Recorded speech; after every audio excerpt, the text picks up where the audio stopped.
Haleluya. Haleluya. Tujya dutuza. Alléluia. Iyo tuvuga ibyawe. On ne se tait pas quand on doit parler de toi. Mushiki wacu Eliane arakoze, Imana imuhe umugisha. Merci à notre sœur Eliane, que Dieu la bénisse. Kuko buri wese yitekerejeho abona byinshi Imana yakoze mu buzima bwe. Quand chacun réfléchit ou s'examine, il constate tout ce que Dieu a fait dans sa vie. None akaba twibukije ko tudakwiye gutuza iyo tuvuga ibya Yesu, kuko ni byiza kandi birarenze. Et il vient de nous rappeler que quand il faut parler des choses de Jésus, il ne faut pas se taire, puisque ça dépasse. Ndashimirana na Ere ku isomo yadusomeye, nawe Imana imuhe umugisha. Merci à Naël également pour la lecture biblique, que Dieu la bénisse. Igihe kimwe Un jour, hari tariki 27 z'ukwezi kwa mbere 2011, c'était le 27 janvier 2011, saa 3:47, à 9h47. Imana yaramwenyuje. Imana yampaye guseka. Dieu m'a permis de sourire. Nyuma y'amasaha menshi y'umubabaro, Après plusieurs heures de tristesse, nyuma y'uko umugore wanjye yari ari kubise bitoroshye, après que mon épouse s'apprêtait à avoir un enfant, abagabo muri aha mwagize umugisha wo guherekeza abagore banyu muri salle d'accouchement, muzi uko biba bitumereye. Les frères qui est ici, qui ont eu l'occasion d'accompagner leurs épouses au moment de l'accouchement, vous ressentez ce que je vivais, ce qu'on vit à ce moment-là. Kuri njye by'umwihariko ari umwana wa mbere, ntabwo byari byoroshye. Pour moi particulièrement, c'était le premier enfant, ce n'était pas facile pour moi. Iyo saha nababwiye mbona akana karasohotse kararira.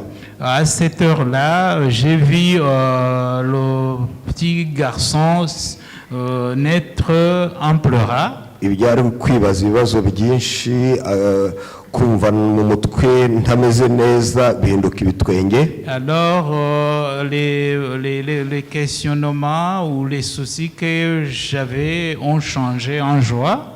Gutranspira nari mfite kuko icyuya cyaravuye rwose, kurarangiye kurahagaze. Alors comme j'avais beaucoup transpiré, cette transpiration s'est arrêté et puis ça a changé en joie. Mugenzi wanjye watakaga waribwaga, uwo mwana amaze gusohoka yavuze ijambo ngo mumpereze umwana wanjye. Et alors mon épouse qui pleurait, qui avait des douleurs, qui criait, alors elle a dit en cela qu'on devait lui remettre son enfant. Uretse abakiri bato ariko abantu mwese mukuze muzi uko ibyo bihe biba bimeze. Sauf peut-être pour les plus jeunes, mais ceux qui ont vécu cette expérience, vous vous souvenez ce qu'il en est dans des moments comme ça. Nyuma y'imyaka 15 na hafi amezi abiri, après 15 ans 2 mois, à peu près, uwo mwana wavutse uyu munsi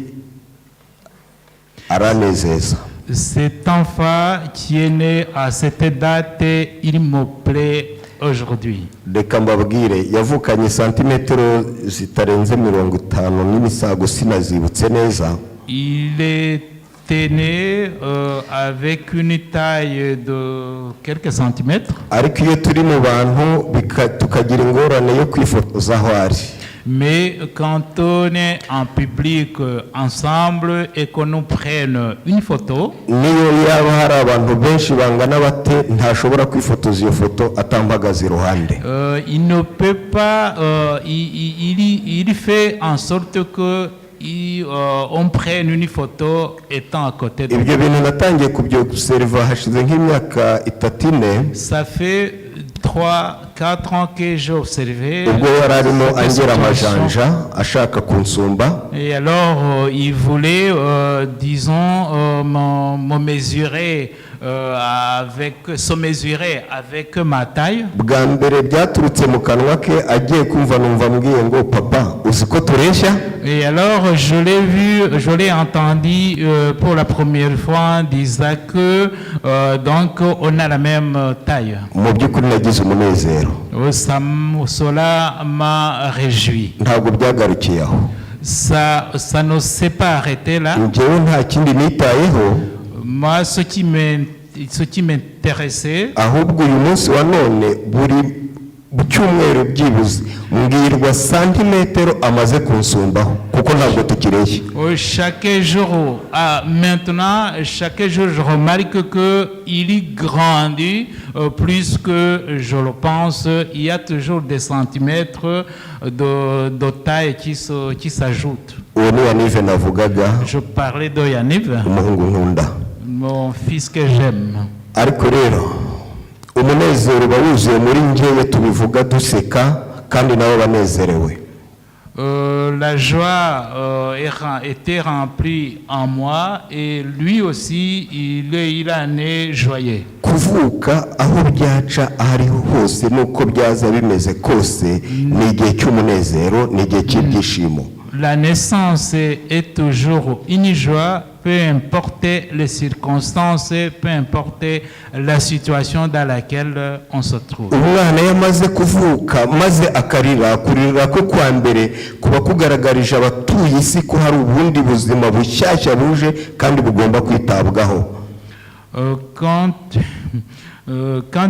un enfant vient de naître, ça montre qu'il y a une autre vie qui vient de se mettre en place et c'est remarquable pour tout le monde. Umubyeyi wababaraga wari ufite umubabaro mwinshi ako kanya umubabaro we urarangira. Un parent qui souffrait et d'un coup, après une naissance, la souffrance s'arrête ou bien elle part. Maze agafatanya n'abagize umuryango we mu byishimo kuko wabaye umunsi mukuru. Le parent s'associe à son entourage dans la joie à l'occasion de cette fête de la naissance d'un enfant. Ku bantu bakuze bari aha ngaha bagize umugisha wo kwitegereza ibimera dutera mu mirima. Pour les personnes qui ont eu la chance d'observer comment poussent les plantes ou bien les semences comme dans le sol. Quand on semet une graine petite ou grande,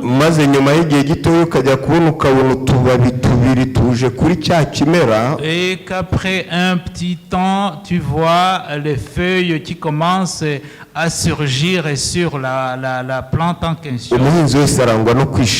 Alors tout fermier, tout agriculteur, et il commence à penser qu'à un moment donné, il va récolter. Alors je voulais que vous, avec moi, puissiez nous poser deux questions.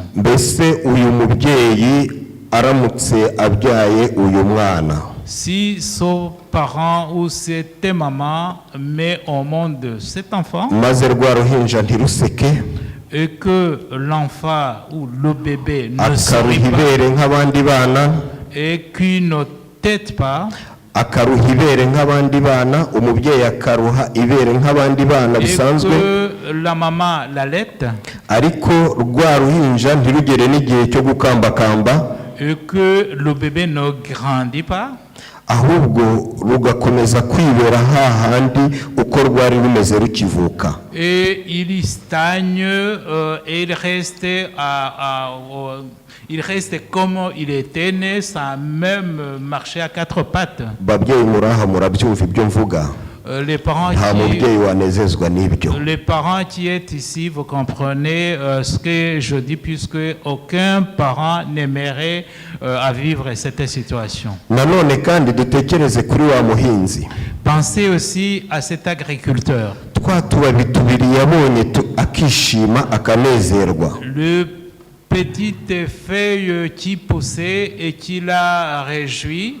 aramutse agiye yasubira gusura akabona haracyariho twa tubabi gusa tubiri ntitwahindutse tune cyangwa dutandatu cyangwa dutanu. Et s'il retournait dans le champ et qu'il voit que c'est toujours les deux petites feuilles ou les quelques petites feuilles qui n'ont pas évolué et qu'il n'y a plus d'autres feuilles qui ont poussé, twaba tukiri tubiri cyangwa se twararabye wa mubyeyi arangwa no kubabara. que ces quelques premières feuilles soient là ou qu'elles soient sèches, en tout cas l'agriculteur n'en est pas content.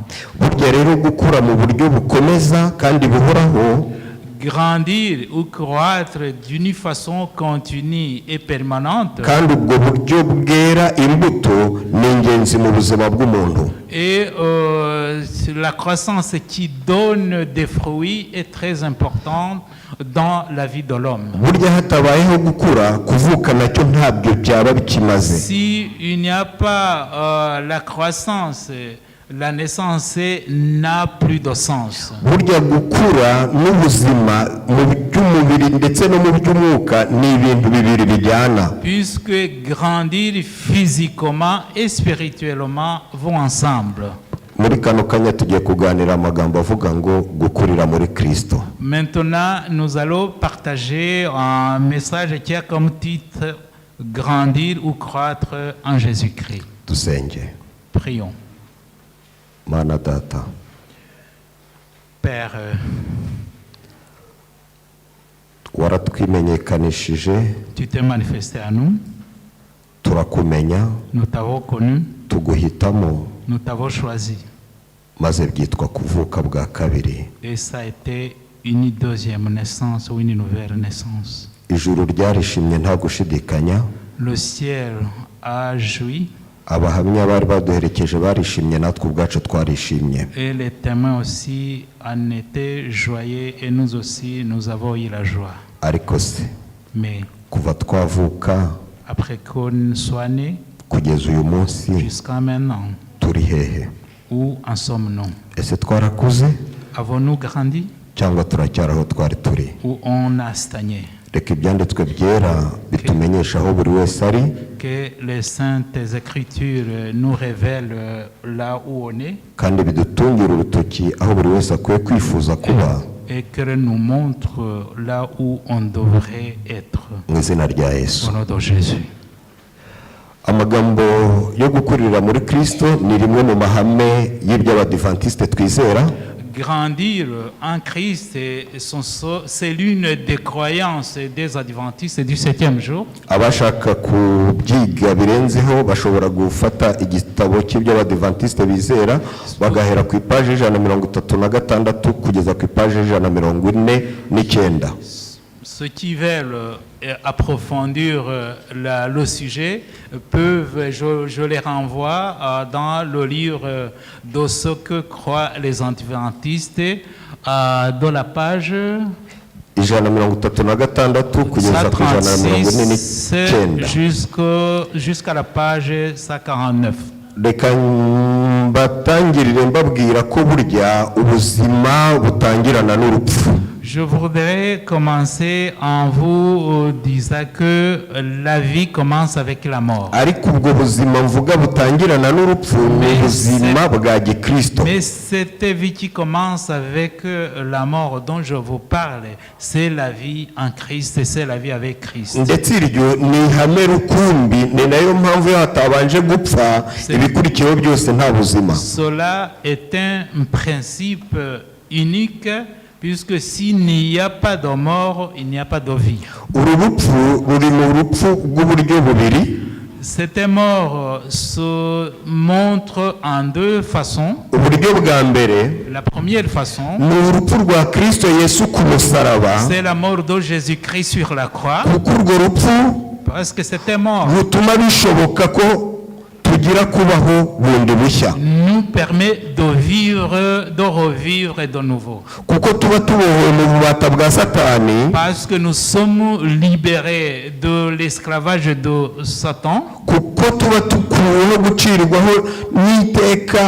n'icyaha cyacu, puisque ça nous ôte la condamnation par le péché, maze tukisanga tutakiri imbata z'urupfu, et nous nous retrouvons en tant que libérés de l'esclavage et de la mort, ndetse tukisanga nta gihano cy'icyaha kituriho, et que la punition du péché n'est plus sur nous. ibyo Kristo Yesu yabikoreye no ku muntu yose, wabyemera utabyemera C'est twarabikorewe. ce que Jésus-Christ a fait pour tout être humain, qu'on le veuille ou qu'on l'accepte ou non. Niyo mpamvu dufite umugisha, kuko itangiriro ryacu ari ryiza, Raison pour laquelle nous avons une bénédiction, parce que nous avons un beau commencement. kuko dufite uwapfuye kugira ngo tubeho. Puisque nous avons celui qui est mort pour afin que nous puissions vivre. Urupfu rwa kabiri cyangwa uburyo bwa kabiri La deuxième façon, ni ugupfa kukureba, ni ugupfa kundeba.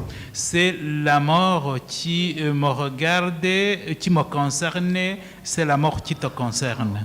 Uru rupfu cyangwa uku gupfa ni ugupfa kw'inarijye, Alors, cette mort, c'est la mort de soi, cyangwa se gupfa kuri kamere, c'est la mort du moi, ou la mort de la nature. kandi iyi kamere ni kamere y'icyaha. Et cette nature, c'est la nature du péché. Hari igihe njya nyita bwana kugira ngo ngaragaze ko ikomeye cyane mu muntu. Il arrive que Monsieur, un grand monsieur, je le surestime pour pouvoir comprendre son importance ou sa gravité.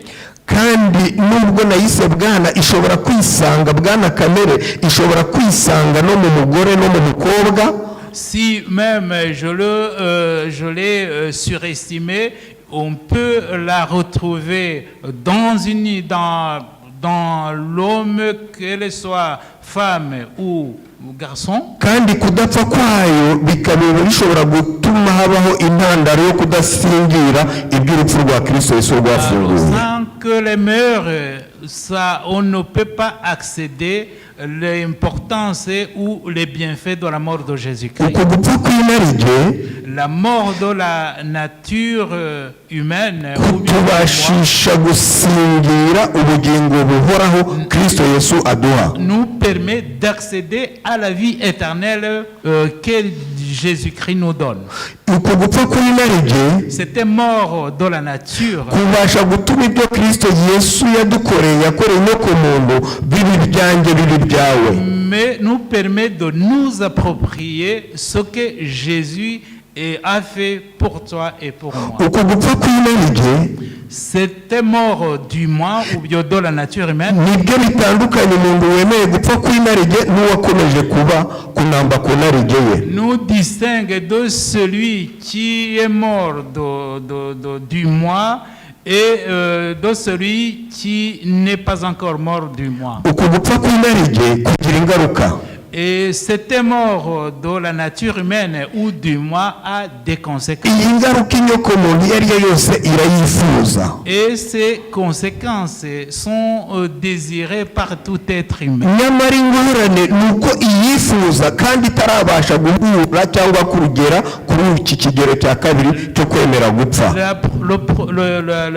Le problème, c'est qu'on désire d'accéder à ces bonnes conséquences ou à ces bons effets alors qu'on n'a pas encore accepté la mort du moi. Iyo wapfuye ku narijye bigira ingaruka yo kugendera mu bugingo bushya Kristo Yesu atanga. La mort du moi nous permet de marcher selon la volonté de Jésus. Ninde utifuza kugendera mu bugingo bushya? Tu ne désires pas marcher dans la vie éternelle. Nzi neza yuko atabara aha muri aya materaniro. Je sais que dans l'assemblée, kuko ikitubesheje hano muri aya materaniro ni uko twifuza kugendera muri ubu bugingo bushya Kristo Yesu aha abamaze gupfa ku narijye.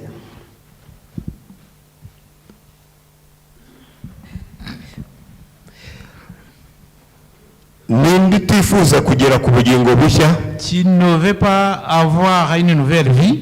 Ndizera ndashidikanya ko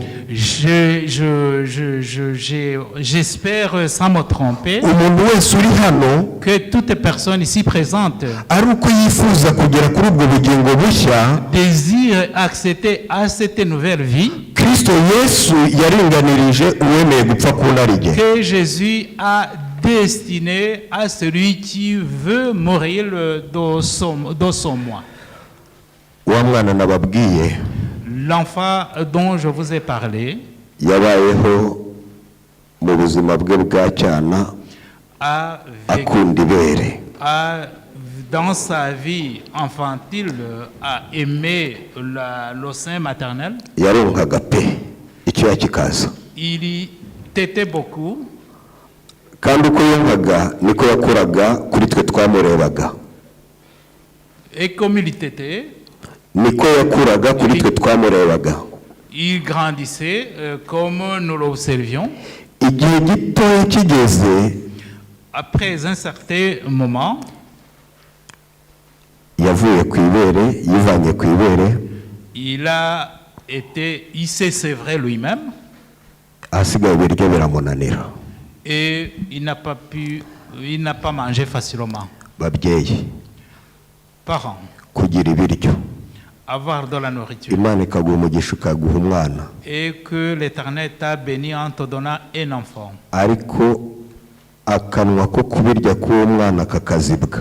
Et que cet enfant ne peut pas manger. Uwahuye n'icyo kibazo yifatanye nanjye, Imana imumugisha, ariko birababaza. Alors, celui qui a vécu la même situation que moi, qu'il soit béni, mais ce n'est pas une chose aisée. Kwa gukura ko wabonaga kwa buri munsi kwiza utangira kubona ko bihindutse. Alors on voit que la croissance qu'on observait continue à changer ou à diminuer. Igihe kiragera arangwa no kudakunda ibiryo pe. À un moment donné, il n'aimait pas manger du tout. Natangiye mbabwira ngo mu myaka 3 inishize niho nabonye byinshi. Au début, je vous disais que les 3-4 dernières années, j'ai constaté beaucoup de choses. La bouche qui semblait fermée, qui semblait ne pas vouloir manger, alors il a commencé à manger. Il a mangé. Et ça se voyait. Raison pour laquelle il a beaucoup grandi jusqu'à être plus grand que moi. La croissance physique demande une nourriture complète.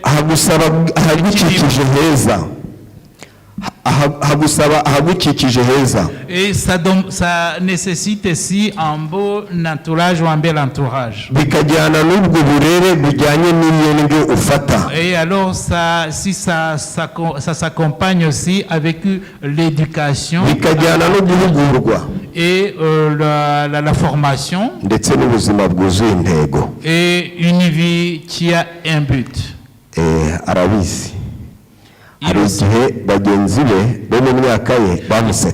Il arrivait que ses copains de son âge se moquaient de lui. Je ne sais pas comment ils se moquaient de lui.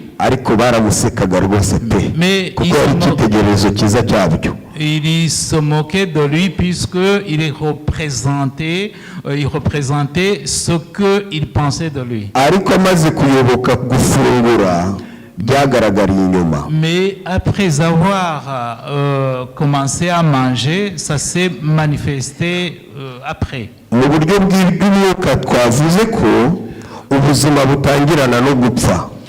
Spirituellement, on a dit que la vie commence avec la mort. À travers la mort de Jésus-Christ sur la croix, Jésus a vaincu la force satanique.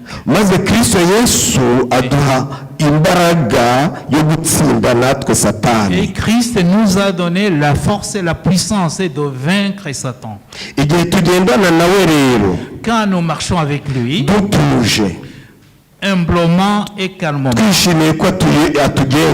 joyeux de ce qu'il nous guide, turi mu munezero atanga, dans la joie qu'il donne. natwe aduha kunesha nk'uko yanesheje. Il nous donne aussi la victoire comme il a vaincu. Ubuzima bwa Kristo mbisubiremo butangirira ku gupfa. La vie en Christ commence par la mort. Mbese ko Kristo Yesu yapfuye rimwe risa? Mbese ko Kristo Yesu yapfuye rimwe risa? Si Christ est mort une fois pour toutes, uyu munsi wa none kandi kugira ngo urwo rupfu rwe rungirire umumaro ariko nemera gupfa, et qu'aujourd'hui, pour que je puisse profiter de sa mort, je dois aussi accepter de mourir. intare yanjye yarapfuye. Mon moi est-il mort? Iyo Yesu Kristo amaze gupfa rero, Quand Jésus-Christ meurt nkemera nanjye gupfa ku narige yanjye, et que j'accepte de mourir ukemera gupfa ku narige yawe, et que tu meurs aussi d'autre moi, icyo gihe Mwuka Wera araza akanezerwa agatura muri njyewe, agatura muri weho. dès lors le Saint-Esprit vient vivre en moi, vivre en toi. Agasigara duha kunesha nk'uko Kristo Yesu yanesheje. Et il nous donne la force de vaincre comme Christ a vaincu. Uko dukomeza kugendana na Yesu Au fur et à mesure que nous marchons avec Jésus, nk'umwami n'umukiza wacu, en tant que Seigneur et notre Sauveur, tuvanwa mu bubata bw'ibikorwa bibi byari bitubase twahozemo kera. nous abandonnons l'esclavage de mauvaises actions d'antan Ntabwo tuba tukigendera mu mwijima et nous ne marchons plus dans les ténèbres ngo dutinye imbaraga z'umubiri, pour vaincre et craindre la force humaine, la force physique ou du corps. ntabwo tuba tukifuza kugendera mu bujiji, On n'a plus envie de marcher en insensé. ntabwo tuba tukifuza kugendera mu migendere idahwitse y'ubuzima bwa Et kera, on n'a plus envie de marcher comme on marchait bien avant en insensé, kuko dufata ibyo Kristo Yesu yadukoreye tukabigira ibyacu. puisque nous prenons ce que Jésus-Christ a fait pour nous et nous en approprions. Anayeli yadusomeye isomo, Anaël nous a lu un verset. ndagira ngo Mwuka Wera afuturire buri muntu wese amubwire ibirenze cyangwa ikiri isomo ryashakaga kuvuga mu buzima Que bwe. le Saint-Esprit puisse éclairer et inspirer chacun de nous afin de pouvoir saisir le sens que Jésus-Christ voulait nous transmettre. Kuko ubuntu bw'Imana ni Tito 2 umurongo wa 11 ugakomeza kugeza 14. C'est Tite chapitre 2 du verset 11 à 14. Ngo kuko ubuntu bw'Imana buzanira abantu bose agakiza bwabonetse, Car la grâce de Dieu, vous voyez le texte devant vous, car la grâce de Dieu, source du salut pour tous les hommes, a été manifestée. ubuntu bw'Imana butwigisha kureka.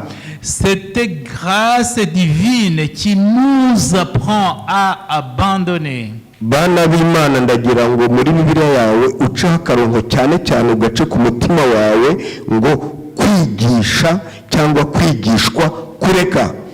Je vous invite, chers enfants de Dieu, de souligner ce mot apprendre à laisser, à céder ou à abandonner. Biratwigisha kureka iki? Biratwigisha kureka kutubaha Imana n'irari ry'iby'isi. Ça nous apprend à abandonner le désir des choses du monde et être rebelle à Dieu. Bukatwigisha kujya twirinda. Et ça nous apprend à avoir la tempérance. Bukatwigisha gukiranuka. Et ça nous apprend à la justice. Bukatwigisha kubaha Imana mu gihe cya none. Haleluya. Ça nous apprend à honorer Dieu dans ces jours. Mu gihe cya none. Ça, dans ces jours. Nkunda Bibiliya. J'aime la Bible. Aho rimwe na rimwe dutekereza ngo byari ibya kera. Là où il nous arrive parfois de penser que ça concernait les périodes d'avant. ariko imana yifuje ko Mais Dieu a voulu que, erega ntimwibagirwe n'oubliez pas, umunsi umwe ku mana un jour pour Dieu, imyaka igihumbi vaut 1000 ans. umunsi umwe Un mutekereze seul jour.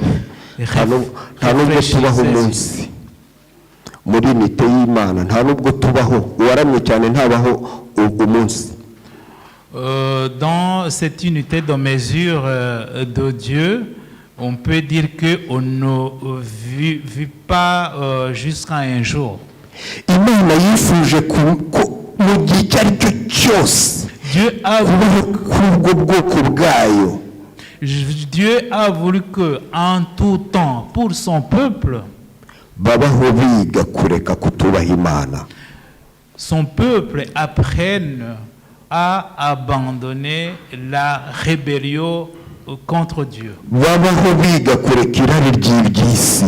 Qu'ils apprennent à se détourner des désirs du monde. babaho birinda. Que dans leur vie, ils apprennent à se garder. babaho bakiranuka.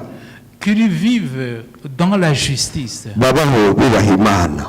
Et qu'ils vivent en respectant, en honorant Dieu. turi kubyiga mu gihe cya none. Nous l'apprenons dans ces jours nimba aujourd'hui. kristo yose atinze kugaruka n'abazabaho nyuma y'imyaka mirongo azaba ari igihe cya none ku Alors mana. si Christ ne revient pas très bientôt, même ceux qui survivront pendant plusieurs dizaines d'années apprendront cela. iyo usomye ibyanditswe byera bikambwira ngo nowa yari umuntu ukiranuka mu gihe cye, bituma numva umumaro wanjye mfite mu gihe cyanjye cya none.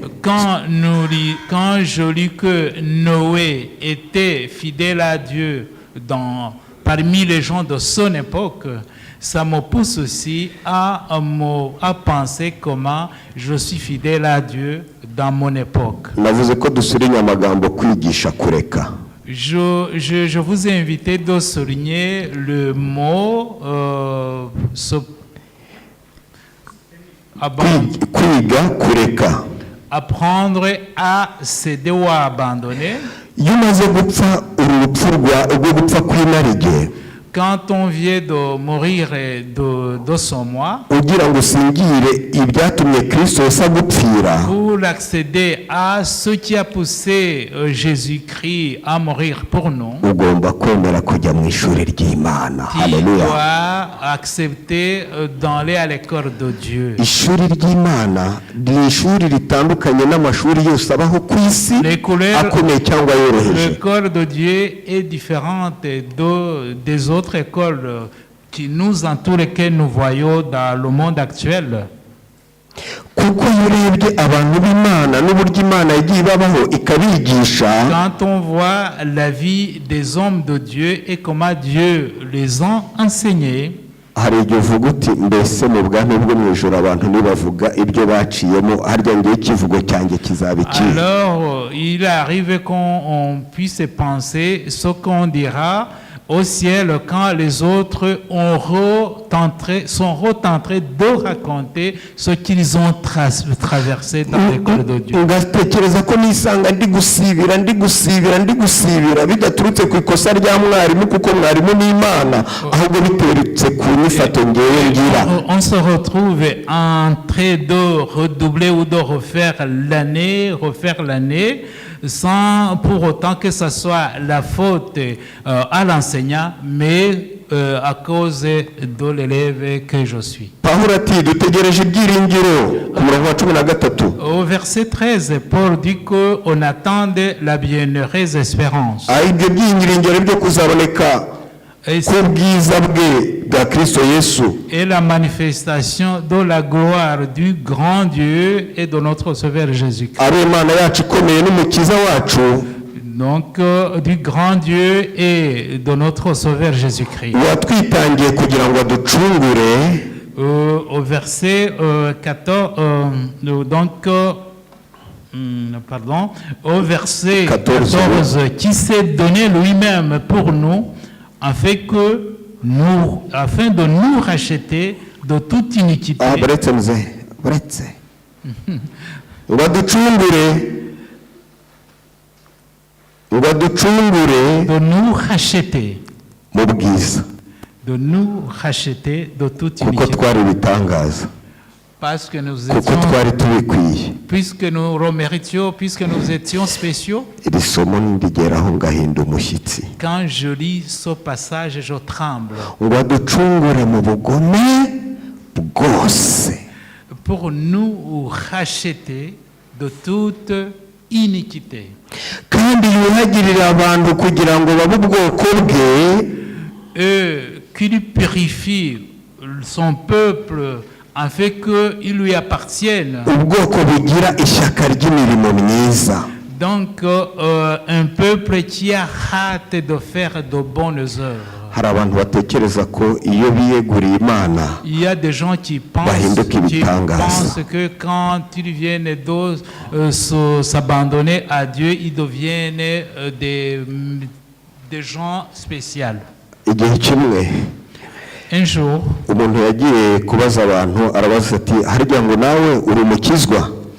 on est allé demander, on a demandé à une personne si lui aussi était un sauvé. sinshaka igisubizo ariko kibaze. Je ne veux pas que vous me répondiez, mais plutôt réfléchissez-y. ese wakijijwe iki? De quoi est-ce que tu as été sauvé? wakijijwe iki? Tu as été sauvé de quoi?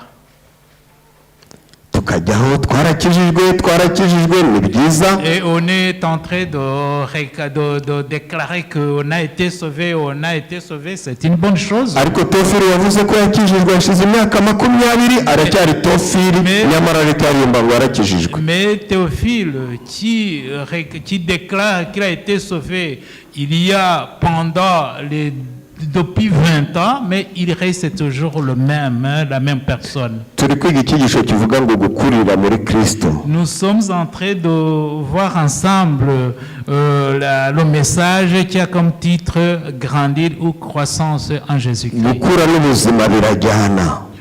Grandir et la vie vont ensemble. twe twamenye uburyo Kristo Yesu yatugiriye neza kugira ngo aducungure mu bugome bwose twari turimo. Nous qui avons connu la bonté ou la grâce de Jésus-Christ qui nous a rachetés de la mauvaise vie que nous menions. byababaza Kristo aramutse akinsanganye bwa bugome naranze kuburekura. Ça serait triste pour Jésus-Christ s'il revient et qu'il me trouve toujours avec la même méchanceté.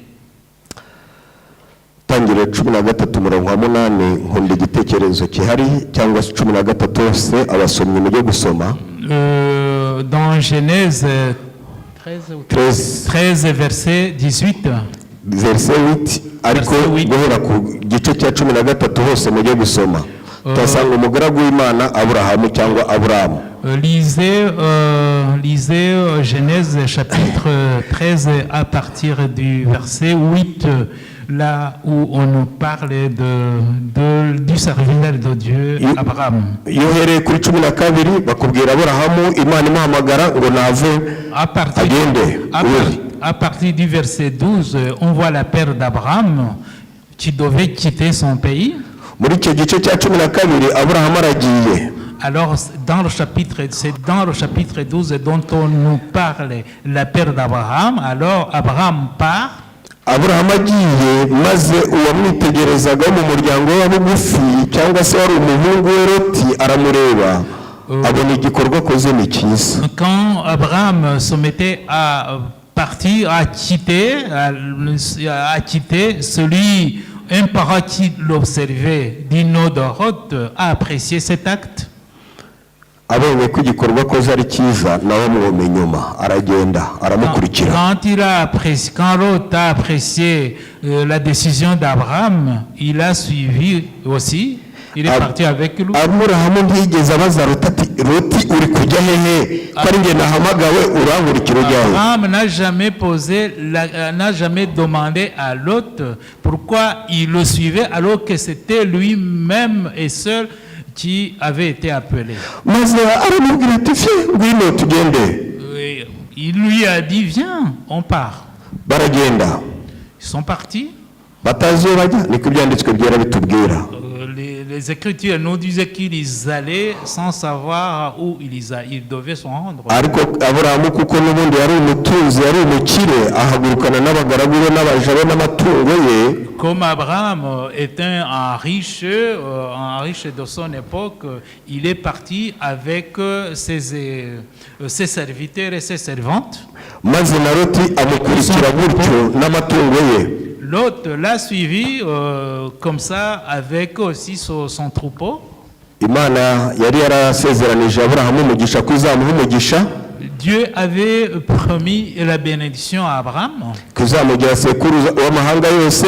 Il allait lui faire l'ancêtre de toutes les nations. kandi amahanga azahererwa umugisha muri we. Et que les nations devaient être bénies en lui. maze mu kanya nk'ako guhumbya abashumba ba Aburahamu n'aba Loti baragiye. À un moment donné, en un clin d'œil, les bergers de Lot et ceux d'Abraham sont partis paître le troupeau. bajya mu mitsi bagirana intonganya. Ils se sont querellés. ariko bagiranye intonganya ari abashumba maze bikurikiye ba shebuja. Se quereller en tant que berger, leur querelle a, disons, s'est répercuté sur la relation d'Abraham et de Lot. maze bigeze kuri Aburahamu yumva uburyo cy'abashumba be n'aba Loti bagiranye intonganya. Quand Abraham l'a appris, maze Aburahamu ahita afata amuhinda ya bukuru aramwegera. Abraham a pris le devant et s'est approché de Lot. uyu murongo wa 8 igice cya 13 ndawukunda. J'ai ce verset 8 du chapitre 13 de Genève. ngo he kubaho intonganya kuri njye nawe ndetse no ku bashumba bacu. Qu'il ne soit aucune querelle entre toi et moi, ni entre mes bergers et les tiens.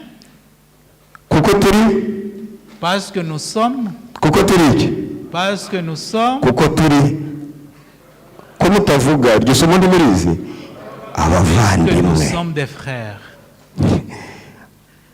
Aburahamu abaye umuvandimwe wa Loti gute? ko ari se wabo abaye umuvandimwe we gute? Comment Abraham devient-il le frère de Lot alors qu'il est son oncle? mu yandi magambo afashe Loti aramuzamuye amushyize ku kigero kimwe nawe kugira ngo ibyo amubwira harabashe kumwumva. Autrement dit, il prend Lot, il le relève pour être à ce niveau, afin qu'il puisse lui parler facilement. ntabwo yigeze amubwira ngo habe na so ntabwo yakankurikiye nk'uko mujya mubimenya mu bibazo mu miryango. Il n'a jamais dit qu'il ne devait pas être là, même son père ne pouvait pas lui faire. habe n'abashumba basondi bagatinyitse abashumba banjye ngenda atinyitse. Même le serviteur de ton père ne pouvait pas oser de me faire ce que tu es en train de me wibuke faire. ko ari njye nahawe isezerano. Rappelle-toi que c'est moi qui a wibuke ko ari njye wabwiye guhaguruka. Rappelle-toi que c'est moi qui t'a poussé qui t'a permis de me suivre. wibuke ko ari nanjye ufite inka nyinshi kurenza izawe. Et rappelle-toi que c'est moi qui a un plus grand troupeau que le tien. uretse n'ibyo nta n'icyo nakavuganye nawe ahari nakavuganye na so. À mon niveau, je ne devais même pas te parler ou bien discuter avec toi. ndakuruka. À la limite, je pourrais discuter avec ton père. ikirenze ibyo byose njyewe narahamagawe wenda wigeze uhamagarwa. Plus que toute autre chose, j'ai été appelé. Toi, tu n'as jamais été appelé.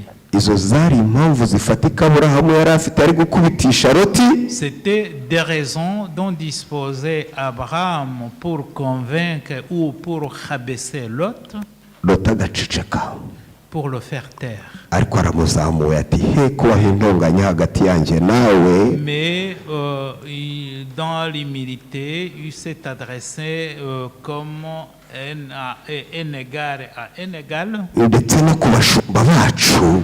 Même non plus entre nos bergers, kuko turi abavandimwe. parce que nous sommes des frères.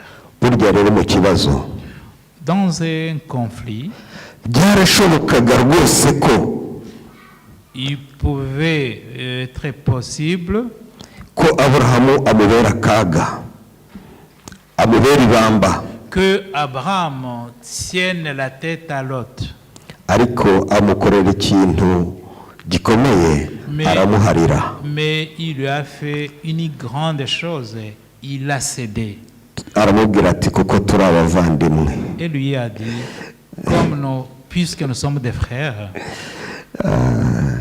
inyokomuntu, l'être humain, turi abana beza. nous sommes connus. Eva n'imyaka 8 njya mubwira ngo Salimanga Quand je dis à Evan et Salim mon grand, arishima isi yose ukabona ibayihe. il en est très content. Mbese Et koko on le Salimanga remarque. ni uburyo bwo kuvuga ariko aba yumva koko namuhaye agaciro kandi ni C'est kubiri. une façon de parler, mais lui, sans que vraiment je l'ai, je lui ai donné un honneur. Aburahamu ati turi abavandimwe. Abraham dit à l'autre qu'ils étaient des frères. He kuba intonganya hagati yanjye nawe, aramuharira. Qu'il n'y ait des querelles entre toi et moi. Et il a cédé. Abantu bagihambirana mu kibazo no mu bibazo. Les gens qui prolongent toujours le problème ou le conflit qu'ils ont entre eux. Sinzi niba mujya mu ijuru Aburahamu azajyamo. Je ne sais pas si vous avancez vers le même ciel que Abraham avance. Kuko ubu buhamya ni igishinja iteka ryose kuri twebwe,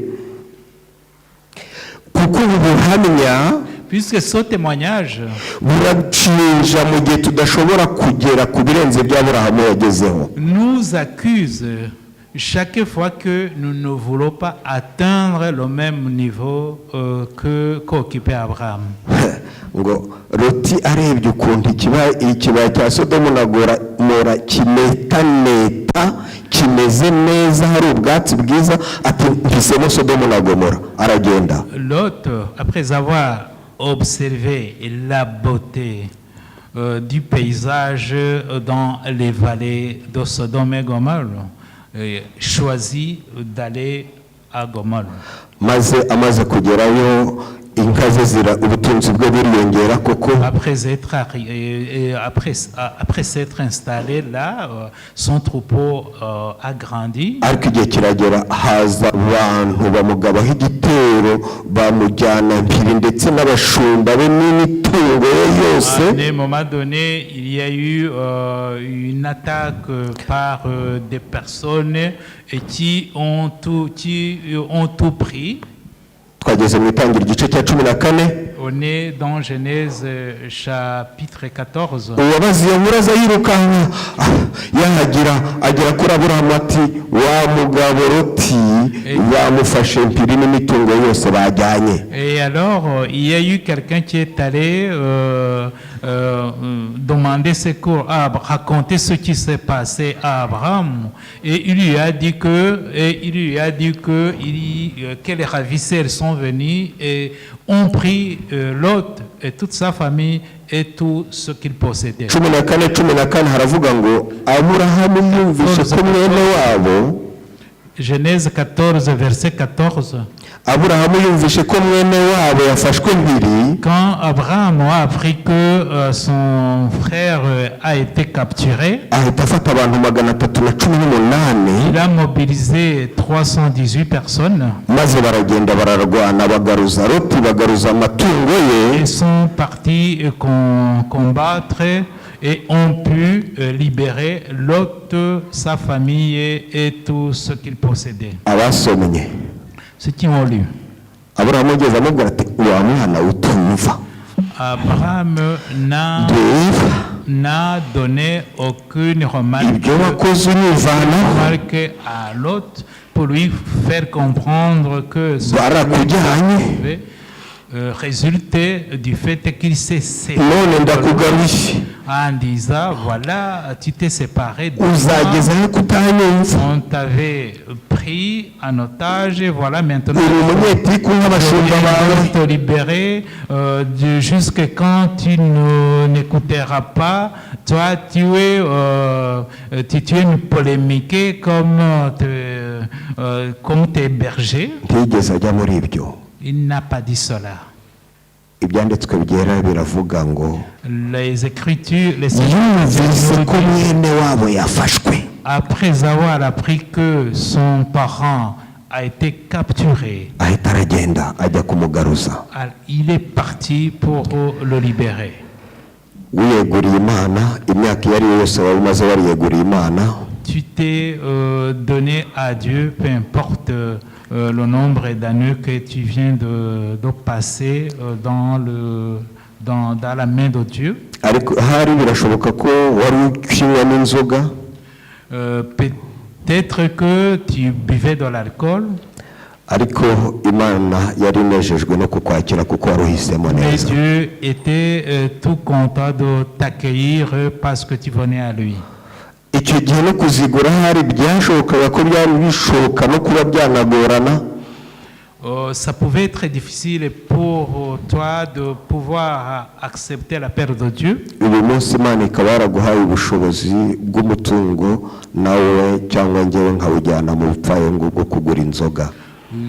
Il peut être possible que Dieu t'a béni et que ta bénédiction, tu l'as investi ou bien tu l'utilises pour boire de l'alcool ou dans de mauvaises choses, l'utiliser dans de mauvaises choses. Mu myaka umaze uvuga ko wapfuye ku inarijye, ubwo waba warakuze kuki? Alors, à quoi tu serais arrivé ou bien quel intérêt aurais-tu obtenu pendant toutes ces années que tu prétends t'être abandonné à l'Éternel? Ahari ushobora kuba wariyeguriye Imana wari umunyamatiku.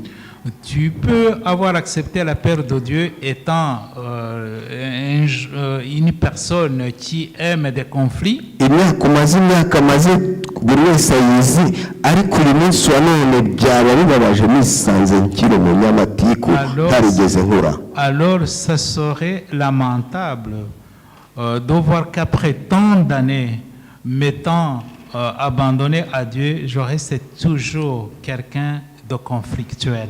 Ahari wari umuntu w'umunyarwango, ku myaka umaze witwa ko wiyeguriye Imana, n'uyu munsi wa none ukaba uri umunyarwango utarigeze ukura, bibabaza Imana. Peut-être qu'au moment de la perte de Dieu, tu étais quelqu'un qui n'aimait pas les gens, tu étais méchant avec les autres. Alors ça serait lamentable qu'après tant d'années, après la perte de Dieu, que tu te trouves toujours, que tu restes toujours quelqu'un qui n'aime pas les gens. Ahari hari utuntu duto mu buzima waba waba mu gihe wiyeguriraga Imana wari ufite, ariko n'uyu munsi ukaba udufite, ubwo wakuze kuki?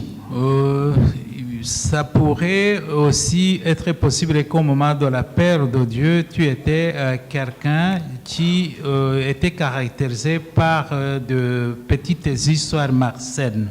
Alors, ça serait lamentable qu'après tant d'années, tu serais toujours la même personne. Ndagira ngo mwibuke ko ubuntu bw'Imana butwigisha kureka. Je voudrais vous rappeler que la grâce de Dieu nous apprend d'abandonner. Kandi natwe twari mu bugome nk'abo batari bareka, batari bapfa ku narijye. Nous aussi, on était méchants comme ces personnes qui ne sont pas encore morts ou bien dont le moi n'est pas encore mort. Ariko kupfa ku narijye kwacu niko gutuma tugera ku byo Kristo Yesu yaturinganirije. Puisque mourir de moi, du moi, me permet d'accéder à des choses que Jésus-Christ nous a réservées. Maze tugasigara tugendera mu bugingo bushya. Et nous marchons dans la nouvelle vie. Imana yifuje ko ntanga uyu mucyo w'abantu rimwe na rimwe dufata utuntu dutoya tukatugira ntacyo tumaze. Dieu a voulu que je vous partage cette lumière, puisque de temps en temps, nous méprisons, nous négligeons de petites choses comme il s'agissait des détails inutiles ou bien des détails bénins. Intambara ikomeye page 437 paragraphe ya gatatu. Dans la tragédie des siècles, la page 437 paragraphe ya gatatu, la page qu'il vient de dire, donc dans la version rwandaise, dans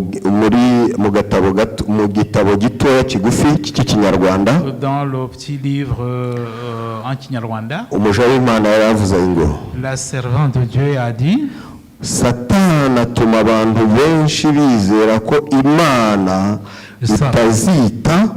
Satan pousse beaucoup de personnes à penser que Dieu ne s'attardera pas ou ne s'occupera pas ku gukiranirwa k'utuntu duto two mu mibereho yabo, de l'iniquité dans de petites choses de leur vie.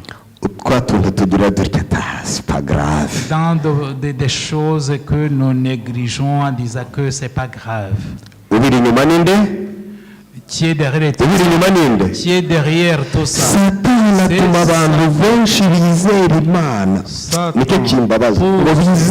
Beaucoup de personnes qui croient en Dieu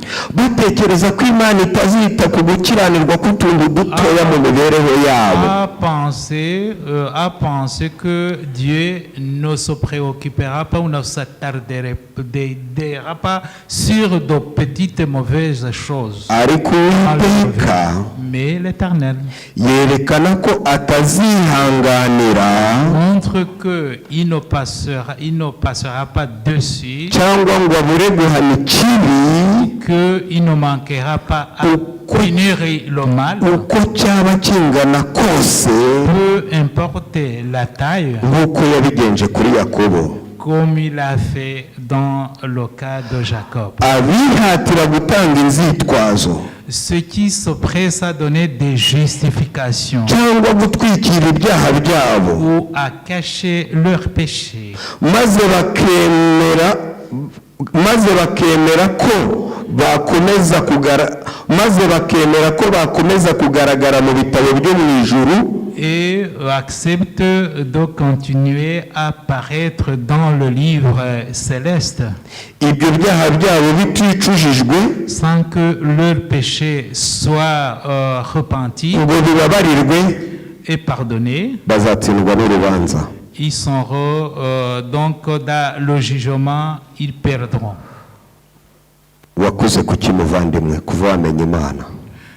Tu as grandi en quoi depuis que tu as connu Dieu? Quelles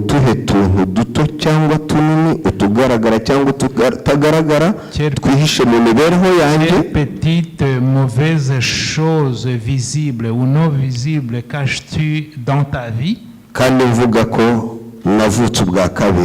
Alors que tu dis, alors que je dis que je suis né de nouveau, que j'ai rencontré Jésus.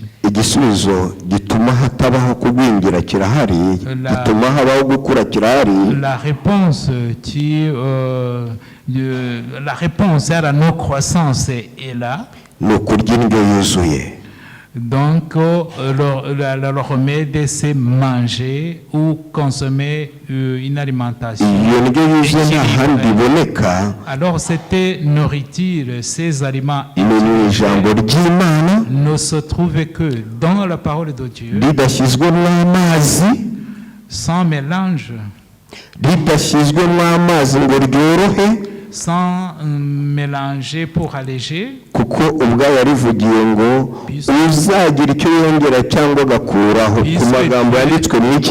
puisque Dieu seul dans ce livre saint a dit que celui qui ajoutera quelque chose ou retirera quelque chose sera retiré du livre de vie. nzi neza yuko impamvu uri hano ari uko ushaka kuba muri iki Je gitabo sais bien cy'ubugingo. que la raison pour laquelle tu es ici, c'est que tu désires être dans le livre. nzi neza yuko kuba hano kwanjye kwawe ari ukugira ngo tubeho ubuzima bushya Kristo Yesu yaduhaye. Je sais bien que ta présence et ma présence ici est de vouloir vivre une nouvelle vie que Jésus-Christ nous a donnée. Ya Mana yabanje gupfa, Dieu qui est mort en premier yateguye inzira yawe yose yo a gukura préparé tout ton parcours de grandir, de croissance binyuze mu mafunguro Mwuka Wera ahora à aguha. travers la nourriture que le Saint-Esprit te donne régulièrement. Ntuzacike intege nubona uri muri uwo mujyo, Ne te décourage pas quand tu te retrouveras dans cette ligne, kuko uzisanga uri mubi kurenza uko witekerezaga. puisque tu te retrouveras toujours pire que tu pensais de toi. Ariko ubwo bugome bwose wari urimo, Mais toute cette méchanceté de ta vie, Yesu yarabupfiriye kugira ngo afungure iyo nzira yo kugira ngo nakire ibyo yamboneye. Jésus est mort pour ça, afin que je puisse acquérir ce qu'il a destiné à moi. Ndifuza gukurira muri Yesu Kristo, Je désire grandir en kwifurije Jésus-Christ. gukurira muri Yesu Kristo, Je souhaite pour toi de grandir en Jésus-Christ. kugera ku gihagararo Kristo Yesu atwishimira kandi atwifurizaho, D'arriver à un niveau que Jésus veut que nous atteignions. mu izina rya Yesu. Au nom de Jésus. Amen. Amen. Mana data, mubyeyi udukunda bitangaje, inshuro nyinshi wagiye wandikisha mu byanditswe byera kandi utwigaragariza nk'umubyeyi. Ababyeyi baraha ndetse n'abataraha bagira amarangamutima yo kwita ku babo, kwita ku bana babo kugira ngo bakure neza. Nawe nturi kure y'ibyo, kabone n'ubwo twebwe abantu ku isi dushobora no kubyara tudafite n'ibihagije byo kureresha abana, wowe wakoze ibirenze ibyo.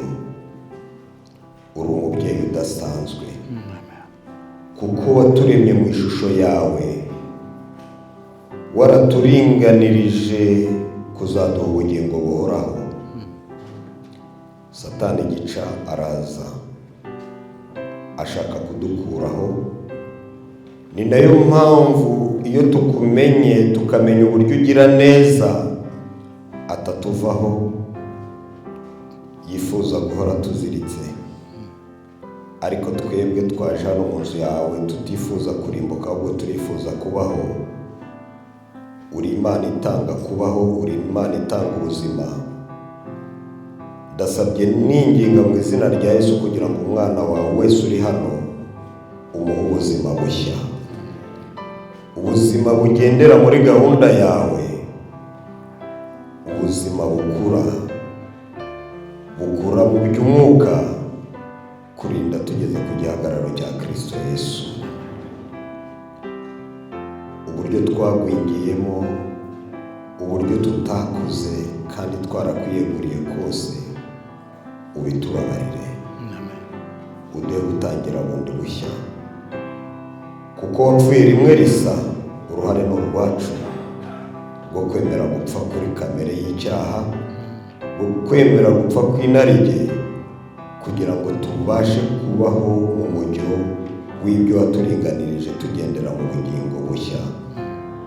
Saba uyu mwana wawe wese kugira imibereho y'ubugingo bushya, yo kugira ngo uko bwije n'uko bukeye akurakurira muri Yesu Kristo. Muri wowe hari byose, tugushimiye ko wabiduhaye. Satani ushaka kubituvutsa turamuheje mu izina rya Yesu. Imbaraga y'Umwuka Wera tuyirehereza kubyakira, turayakiriye mu izina rya Yesu, kugira ngo abe ariyo ihora itugenga itugaburira amafunguro yujuje ubuziranenge, indyo yuzuye yo mu ijambo ryawe, kugira ngo tubashe gukura nk'uko ubishaka. Urakoze kuko uri mwiza, urakoze kuko twifuriza ibyiza, kandi ibyo byiza byose ukaba biduhaye uko duteraniye hano n'imiryango yacu. cyane cyane ikirenze ibyo, uduhe kwakira Yesu Kristo kugira ngo ayobore, agenge, aganze kandi ategeke, maze umwuka, umubiri n'ubugingo byacu birindirwe mu biganza byawe iteka, tutazabaho umugayo ubwo umwami wacu Yesu Kristo ugiye kugaruka, ahubwo tuzagusanganira mu ijuru twishimye. Niko gusenga kwanjye n'iyi mbaga iri imbere yawe, twicishije bugufi. Urakoze kuko twumvishe mu izina rya Yesu, amen.